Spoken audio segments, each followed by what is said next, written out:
hak pilih Anda. Langsung, umum, bebas, rahasia, jujur dan adil sebagai sarana nyata. 27 November, pilih calon pemimpin Anda. Ayo, jangan sampai hak suara Anda tak disalurkan. Dalam rangka melaksanakan peraturan Komisi Pemilihan Umum PKPU Nomor 9 Tahun 2022 tentang partisipasi masyarakat dalam pemilihan umum dan pemilihan gubernur dan wakil gubernur, bupati dan wakil bupati dan atau wali kota dan wakil wali kota tahun 2024, KPU Kabupaten Tasikmalaya berkolaborasi dengan PWRI Kabupaten Tasikmalaya dalam mensosialisasikan pendidikan pemilih kepada seluruh lapisan masyarakat di 2 lokasi di wilayah Kecamatan Cipatujah pada Minggu, 18 November 2024.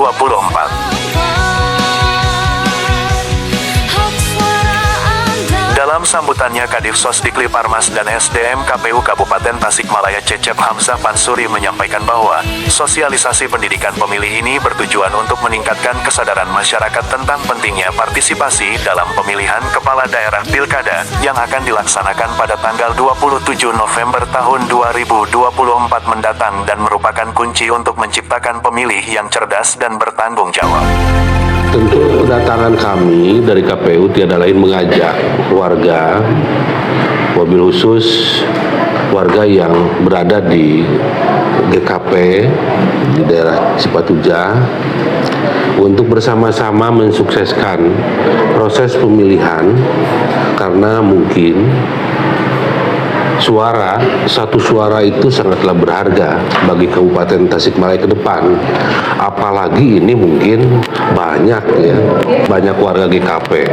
Tentu semakin banyak suara yang disalurkan nanti, maka demokrasi di wilayah minimal di Cipatujah itu lebih baik. Dan tentu apa yang menjadi harapan Bapak dan Ibu bagi warga GKP pun secara tidak langsung itu bisa tersampaikan dengan adanya proses kita memilih pemimpin. Silakan Bapak dan Ibu, mungkin nanti melalui teman-teman penyelenggara di tingkatan kecamatan maupun desa, apalagi sekarang sudah ada terbentuk panitia tingkat TPS, silakan saja berkoordinasi untuk memahami calon pemimpin-pemimpin kita yang akan kita pilih ke depan. Mangga, karena itu menjadi hak Bapak dan Ibu. Saya punya kewajiban untuk menyampaikan informasi-informasi terkait dengan pemilihan. Yang alhamdulillah mungkin di tahun ini kami harus berterima kasih kepada warga masyarakat karena perhelatan pemilu 2024 kemarin berjalan dengan lancar, baik, dan tanpa sedikit apapun. Salah satu ukurannya tidak ada proses yang kami lakukan itu diadukan ke ranah-ranah hukum. Berarti kami beserta warga Tasikmalaya betul-betul melaksanakan sesuai dengan aturan. Dan itu mungkin saya ucapkan terima kasih kepada warga masyarakat Tasikmalaya, wabil khusus warga yang tergabung di HSMI. Yang kedua, tentu dari pengalaman-pengalaman itulah yang kemarin aja rumit dalam proses pemilihan pencoblosan, karena mungkin ada 5 surat suara. Mudah-mudahan yang sekarang berhubung 2 surat suara ini lebih sukses kembali, partisipasinya lebih meningkat kembali, kesadaran masyarakat untuk memilih pemimpinnya pun lebih baik lagi. Maka saya izin Ketua SNI mengajak rekan-rekan kami di media PWRI untuk bersama-sama menyampaikan hal-hal yang terkait dengan pemilihan hari ini. Di satu sisi mereka harus menyampaikan, karena bagi kami, saya tidak mungkin suara-suara HSNI itu bisa terjangkau sampai dengan misalkan paling utara Kadipaten, paling ujung Kulon di situ ada Salawung, paling ujung wetan di situ ada Karangjaya. Tidak mungkin terjangkau suara-suara nelayan hari ini di Pakidulan kalau kami tidak menggandeng media. Maka saya bekerja sama dengan Kang Chandra selaku Ketua DPC PWRI untuk bekerja sama mensosialisasikan. Dan tentu hari ini nanti mungkin Pak Ketua bisa mewakili nelayan-nelayan yang ada di sini menyampaikan harapannya melalui media, apa yang menjadi harapan nelayan terhadap pemimpin yang akan datang. Ya mudah-mudahan dengan proses itu, walaupun misalkan tidak langsung secara langsung ketemu dengan calon, minimal melalui media itu tersampaikan.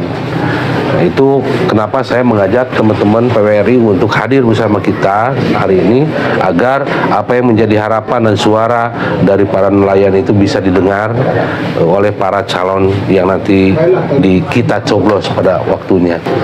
Pada prinsipnya kita bagaimana berupaya semaksimal mungkin salah satunya ikhtiar ini adalah bagaimana menjaga hak warga, hak memilih warga. Jangan sampai warga yang sudah memiliki hak tidak bisa menyampaikan aspirasinya, tidak bisa menitipkan amanatnya. Nah, kewajiban saya di KPU bagaimana menjaga hak-hak warga itu tadi. Makanya apapun kejadiannya, tolong untuk berkomunikasi agar haknya tetap terjaga nanti. Jangan sampai ada terjadi sesuatu tidak berkoordinasi dengan penyelenggara karena kita nggak tahu, ada keterbatasan penyelenggara itu sendiri. Tiba-tiba saya tidak bisa memilih, padahal saya punya hak, gitu ya. Padahal pas dia sakit, ketika dirawat tidak bilang, gitu. Nah ini tolong mungkin disampaikan agar juga disampaikan kepada keluarga kita, warga sekitar kita atau saudara kita yang ini di H-7 mereka mendapatkan posisi atau kriteria yang 4 tadi. Silakan berkoordinasi dengan PPS terdekat. Mungkin di sini ada PPS-nya, berkoordinasi agar proses pemindahan memilihnya dilakukan. Nah, oleh karena itu, apakah mungkin harapan tujuan itu tercapai tatkala suara Bapak, Ibu saja yang diandalkan? Kalau hitungan-hitungan misalkan anggota nelayan ada berapa Ketua? Hampir 13.000. 13.000. Sedangkan kebutuhan calon untuk menang itu di angka 500.000. Cekap mual 13.000 Ketua, jangan mual. Apakah harapan itu harus musnah? Apakah tujuan dan keinginan organisasi harus kita abaikan tatkala suaranya 13.000, sedangkan anu menang itu kudu 500.000 suara. Iki mah jangan naonnya milih misalkan anggar-anggar kene mual pijadieun dengan syukur 13.000, padahal kebutuhan calon itu 500.000. Nah, kami datang ke sini salah satunya bagaimana ayo bersama-sama kami sampaikanlah itu, salurkanlah itu melalui bilik suara. Tentu dengan cara apa? Saya yakin bapak-bapak semua memiliki keluarga, bapak-bapak semua memiliki tetangga, bapak-bapak semua memiliki saudara yang di luar Cipatujah. Sampaikan dan ajak mereka untuk apa? Untuk memilih calon yang sama harapannya, yang sama tujuannya dengan para nelayan. Baik, saat ini kita dalam rangka sosialisasi dan pendidikan pemilih yang cerdas. Ada yang tahu nggak pemilih yang cerdas seperti apa? Gimana? Oke, pemilih yang cerdas adalah pemilih yang memilih calon kepala daerah atas dasar pilihannya masing-masing, hati nuraninya masing-masing, tanpa ada intervensi, tanpa ada tekanan, paksaan dari pihak manapun, dan dalam bentuk apapun. Gitu. Tahu nggak ada calon bupati ini berapa di Kabupaten Tasikmalaya? Tiga ya, ada 3 calon ya. Gubernur ada yang tahu nggak yang wakil gubernur? Kan? Terus kapan memilihnya? 27 November 2024, tepatnya 10 hari dari sekarang. Ini yang harus kita sama-sama sampaikan. Tujuan dari sosialisasi ini pertama ada 2 hal. Untuk meminimalisir angka golput, tahu nggak ya? Yang tidak hadir sehat walafiat, tapi dia nggak mau memilih. Disebut warga Kabupaten Tasikmalaya ingin, tapi nggak mau memilih. Itu kan bingung dia. Tujuannya itu.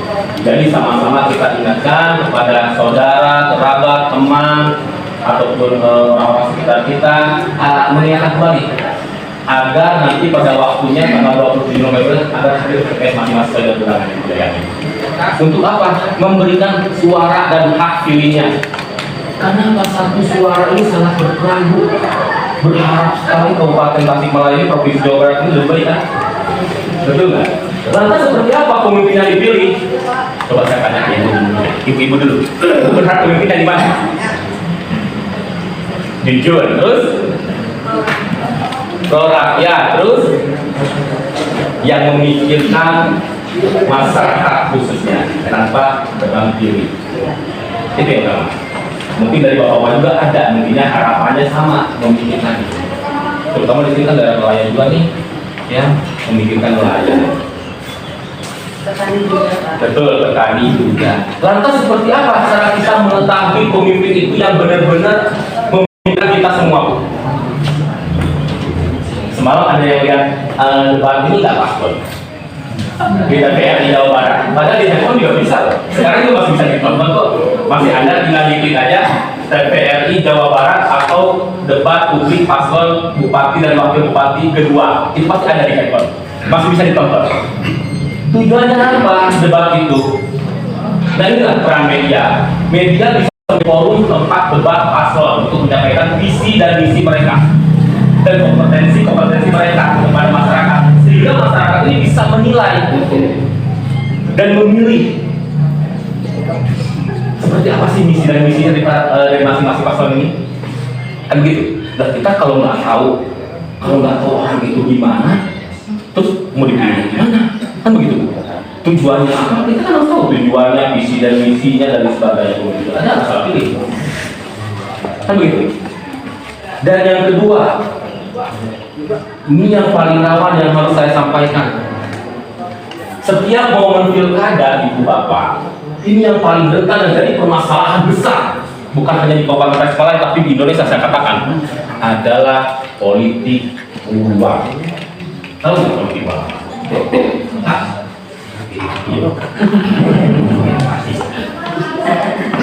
Politik uang atau disebut money politik.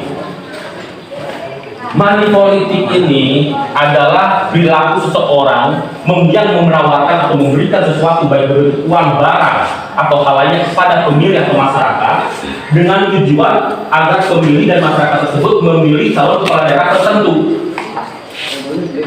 Itu disebut money politik. Dan itu tidak cuma bisa diboleh-bolehkan dengan money politik. Dan perlu saya sampaikan juga dan ibu bapak ketahui, money politik sama halnya korupsi. Kenapa saya katakan demikian? Kalau seorang kepala daerah yang berharap dipilih oleh warga masyarakatnya karena memilih sesuatu atau memberikan sesuatu, niscaya ketika dia nanti terpilih, dia akan memikirkan balik modal. Ya dong. Sekarang bulan makan, sekarang kalau bupati apa harus 30 miliar. Nah, selama dia menjabat gajinya nggak nyampe segitu. Lantas bagaimana cara membalikannya? Korupsi. Makanya masyarakat yang memilih kepala daerah karena politik uang, sama halnya ibu-ibu dan bapak-bapak ini melahirkan sosok seorang pemimpin yang akan korupsi. Ambil uangnya, pilih rumah saya. Oh, itu gini. Yo gini lah, terus tahu. Dewe betul. Gituin aja sekalian. Kenapa enggak ya? Yang penting kita tahu berarti ini pimpinan ada aja deh. Dia masih juga cuma 50.000, 100.000 kalau dibagi 12 berarti berapa? Nggak nyampe 10.000. Dibagi lagi 5 tahun berapa perak harga diri kita? Gitu. Ambil uangnya, milihnya terserah kita. Silakan ibu bisa nonton debat para paslon yang terakhir semalam agar bisa menilai mana sih kira-kira silakan sesuai hati nurani masing-masing tanpa ada tekanan. Ya Bu ya, itu kan kita memiliki fungsi media ini selain menyampaikan informasi, pendidikan, hiburan atau kontrol sosial. Ibu, peran media ini juga ini sangat penting di momen pilkada ini untuk mengedukasi masyarakat agar menjadi pemilih yang cerdas. Sudah tidak ada lagi pembodohan. Jangan diiming-iming yang tidak seberapa. Dan lagi semakin yang jadi masalah di politik ini bukan hanya si pemberi yang akan jadi terjerumus ke dalam hukum pidana, penerima juga sama. Di Undang-Undang Nomor 10 Tahun 2016 di pasal 187 ayat 1, setiap pemberi itu diancam 3 tahun penjara, denda 36 juta. Dan sanksi yang sama itu berlaku kepada si penerima. Nah, gara-gara uang 50.000, 100.000 lah kita mau dipidana gimana? Ya toh? Ayo, direnungkan. Karena sekarang ini Bu, saatnya kita menentukan kabupaten kita ini, Provinsi Jawa Barat ini ingin lebih baik dari yang sudah baik saat ini. Saya katakan sudah baik, tapi kita bisa lebih baik dari itu. Dari semua program yang dari pusat maupun provinsi masuk ke kabupaten itu sampai ke masyarakat. Jangan ada yang tebang pilih lagi, ini kadang-kadang yang layak mendapatkan tidak dapat, yang Sugio dapat. Bukan salah pemerintah, salah oknum-oknum penyelenggara di bawah. Pemerintah salah, banyak program pemerintah itu banyak, tapi nggak ada sampai kadang-kadang ke masyarakat yang membutuhkan, betul nggak? Terus siapa lagi yang akan mengawasi tentang hal itu? Bu, pilkada ini sukses bukan karena peran Bawaslu ataupun KPU, tapi peran kita semua, peran masyarakat juga sama-sama mengawasi adanya hal-hal yang menjadikan kecurangan itu peran kita. Ayo kita sama-sama peran. Kita sama-sama awasi, kita sama-sama ingatkan lagi pada yang lain. Apa yang barusan dari pihak KPU sampaikan, apa yang saya sampaikan saat ini, ayo kita sama-sama sampaikan ke kawan-kawan, saudara, kerabat, dan sebagainya, agar mereka mengetahui. Dan kami pun bantu dengan pemberitaan di sejumlah media nanti agar tersampaikan juga ke seluruh pelosok di Kabupaten Tasikmalaya ini. Apalagi sekarang sudah mulai smartphone. Kita sama-sama awasi hal itu. Dan yang kedua, ayo kita ingatkan lagi keluarga kita, kerabat kita, saudara-saudara kita, orang-orang terdekat kita, agar pada tanggal 27 November ini kita wajib hadir ke TPS. Jangan ada yang tidak memilih, karena satu suara sangat berarti untuk kemajuan Kabupaten Tasikmalaya ini dan Provinsi Jawa Barat ini. Ya, sekali lagi dalam momen pilkada ini yang tinggal 10 hari lagi, kita sama-sama sukseskan pilkada ini.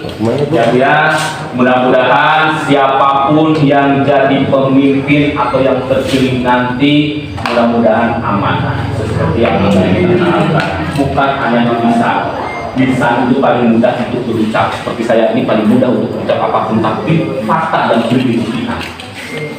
Bisa itu mudah berucap. Oh saya baik, oh saya jujur, tapi kan fakta. Kita nggak mungkin seperti itu. Baik, tidak bisa lama Ibu, mohon maaf, bukan mengerasa hormat. Ya Bu ya, mohon maaf bila ada satu kata dari saya. Ini yang saya sampaikan, mudah-mudahan bisa bermanfaat buat Ibu dan Bapak. Mohon sampaikan lagi kepada kawan-kawan, sahabat, orang terdekat kita, agar turut serta mensukseskan pilkada ini di tanggal 27 November. Baik, mungkin itu dari saya. Terima kasih. Saya akhiri. Assalamualaikum warahmatullahi wabarakatuh.